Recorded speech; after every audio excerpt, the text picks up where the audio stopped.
When cops entered this couple's home, they found a child who had maggots in her hair. Trigger warning, guys, because these two human pieces of trash have done some pretty terrible things to their 7 children. So, in late April, someone had called the police saying that there was a neighboring abandoned trailer and they saw 2 young children entering it. When the cops showed up, they did find the children and they explained that they were taking their pet rats' blankets to keep them warm.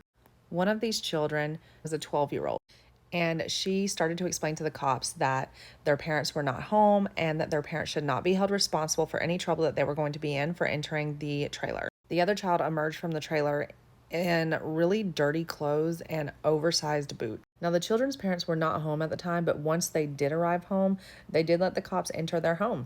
What the cops found was shocking. So when the cops went inside, of course, the house was in complete disarray and looked pretty discouraging. They also noticed a lock on the refrigerator, like a bicycle lock that would kept it shut. And the mother, Crystal Robertson, laughed and said basically that her kids were just garbage disposals with legs and that they were just stealing too much food, so she had to lock it.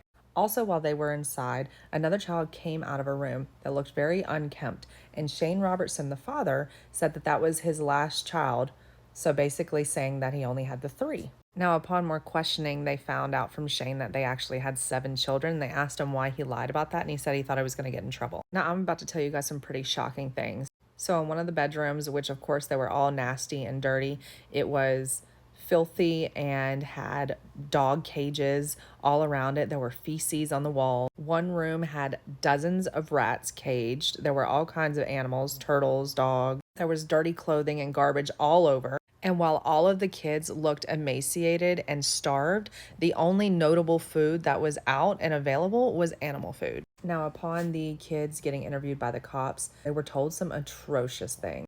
So the kids consisted of all girls and just one boy, and they all said that the boy got the brunt of everything, like just the worst beating.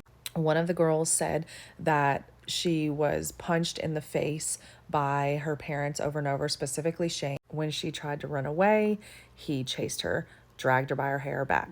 One of the other children said that Shane was more abusive than Crystal, but they both did it, and that they would basically just reach for anything, wires, cords, belts, anything, even their hands, to physically abuse these children. Another child said how Shane had threatened to suffocate her. So Shane and Crystal were arguing one time, and then Crystal just walks out and says, "Do whatever you want" to her, and he grabs a blanket and wraps it over her head to where she could barely breathe. That same child was also given a knife on one occasion and told to go to the bathroom and unalive herself. They also found one of the little girls with maggots in her hair.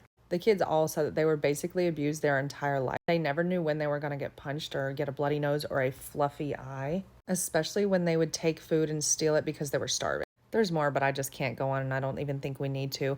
But 4 children were taken to the hospital. Most of them had poor eyes. 2 had COVID. The boy had a dangerous abscess in his mouth. 1 had low kidney function. None of the kids had formal education, and some of them didn't even know their birth date. Now, originally, Crystal and Shane were just charged with several charges of endangering the welfare of children, but as of September 25th, they have finally been slapped with a whole slew of new charges to each child, and these are felony assault charges. Honestly, the judge just needs to lock these people up and throw away the damn key.